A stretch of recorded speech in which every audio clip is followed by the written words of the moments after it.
Hello and welcome back, YouTube. So it's late Saturday night, early Sunday morning,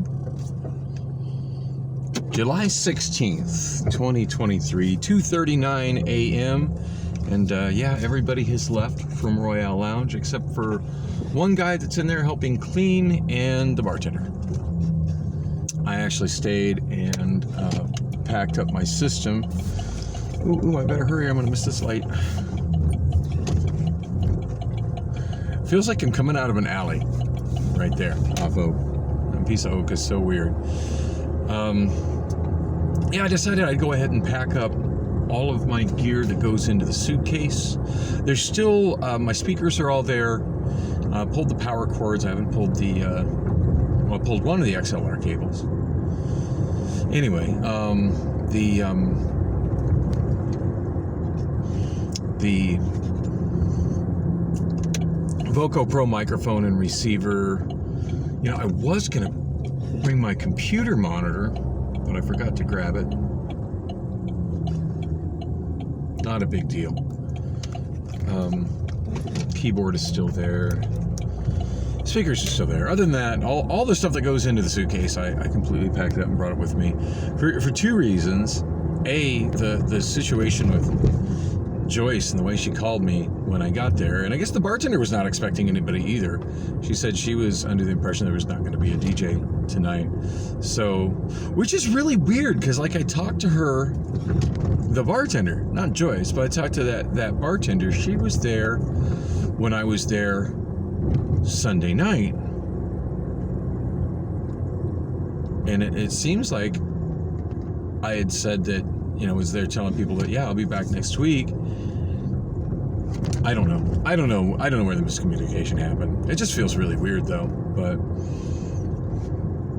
at any rate, the whole conversation was just so awkward that I'm not really banking on being there next week. I mean, if it happens, cool.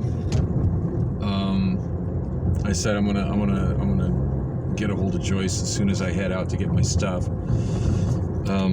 So yeah, I wanted to be there like as in and out as quickly as possible tomorrow, and the packing up of the suitcase is the most time consuming thing of you know, the breaking all that down and packing everything specifically where it goes in the suitcase. That's the most time consuming part of packing up my karaoke system. The speakers and stands and the stuff that goes in the Voco Pro case, that all goes pretty quick. So the other reason I'm doing it is I've got I'm going to be at HelloFresh tomorrow night for another 7 p.m. to 5:30 a.m. production shift. So I'm hoping I'm just not on a line where I have to deal with Coming to America, also known as Africa No Bottoms 2.0. Although to be fair, he didn't give me any shit the last shift that I worked. But the amount of shit he gave me the shift before that was just unbelievable. And like other employees, the people that are actually on the payroll that are HelloFresh employees were also bewildered by the way he was, because like the general consensus was most of the people that work there for HelloFresh, or the people that have been working there but they're like employees, full-time, working through agencies like Manpower, or you know, I forget the one that Malika told me that she was working for, but it wasn't Manpower. But anyway, those people, the general consensus seems to be that, oh yeah, the Winolo people are just, that's last resort. The Winolo people are just generally expected to be awful. And not make it through the whole shift, and disappear into the bathroom and doing drugs in the bathroom. I've heard stories of that in reference to Winolo people. So I've been there enough shifts that, and honestly at that point I'd only been there like a shift and a half, but like I'd been there enough and seen enough, like people were remembering me from before because I'm pretty fast on the line, and it doesn't seem to matter what station I'm at. I keep up pretty effectively, and I'm good at notifying people when there's a problem coming before it is a problem that holds people up, so that somebody at the other side of the line can solve it before it holds people up. Anyway, yeah, there were a handful of people that were just like bewildered that this manager, who looks disturbingly and sounds disturbingly like Eddie Murphy in his character in the movie Coming to America. So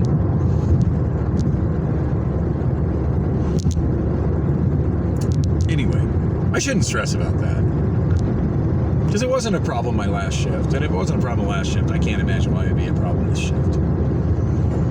Anyway, I'm looking forward to it. The pay is good on it. I enjoy the work. I know the schedule. I come in at this point, like, I'm starting to look familiar to some of the management, and I've heard that it doesn't happen, that nobody ever gets hired directly to HelloFresh from Winolo,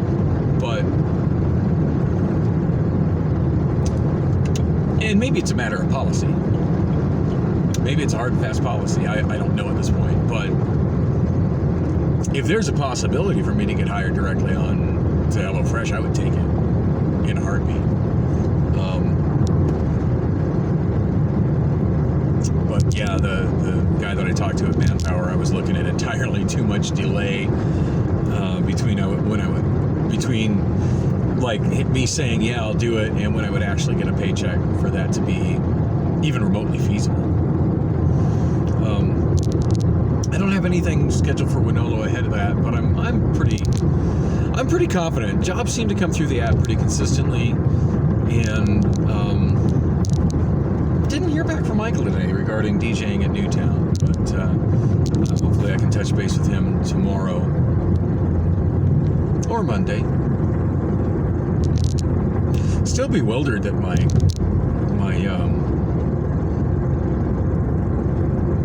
Domino's background check is taking so long.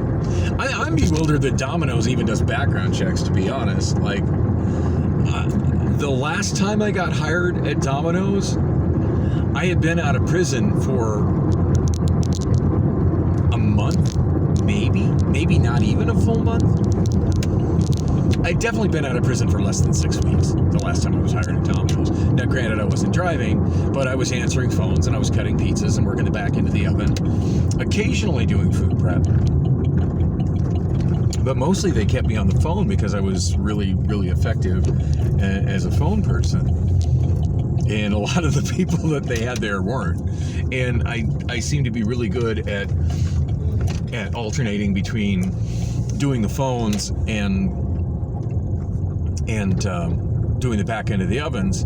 Now, to do phones and do food prep, you've got to stop and like wash your hands. But the back end of the oven, at least the way it was situated back then, I'm using oven mitts. So I mean, my hands are going in big gloves. So the fact that they were on the phone and on a pen was not really relevant. It's not like I was touching food. I'm taking the pans. I'm using a into the box. I'm doing that whole thing with gloves on. So, but anyway, I'm just bewildered that's taking so long. Also bewildered with what happened with logistics and not hearing back from Marissa. And also bewildered about what happened with Priscilla tonight. So she did come to the show. She brought me some food. That was nice. I don't know if the bartender bought it or if I can't imagine Joyce bought it. But yeah, they gave out free pizza sliced to everybody in the bar that was there at about 9:15-ish. So that was nice. So Priscilla brought me a Chipotle burrito and I had a free slice of pizza. So yay, I ate. But yeah, she was there, and at one point somebody asked her if she was my wife or my girlfriend or just my friend or whatever, and she goes, "Oh yeah, I'm all those things." And I'm like, kind of giving her side eye, like, really? Because seems like just a few hours ago you couldn't even answer a simple yes or no question as to whether or not you were still sexually interested in me anymore. So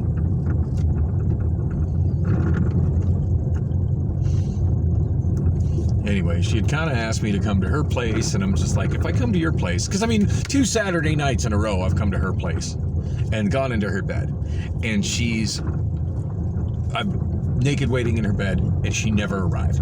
And at one point, I wake up, go to the bathroom, I see she's sleeping, fully dressed on her couch. Eventually, I wake up alone. If I'm going to wake up alone and sleep in bed alone, I'd rather sleep in my bed. I keep my thermostat when I'm at home at 76. Priscilla keeps her thermostat at 82. I get it. It's expensive. But there are certain things I'm willing to pay for. And just to give you a short list, good sounding speakers.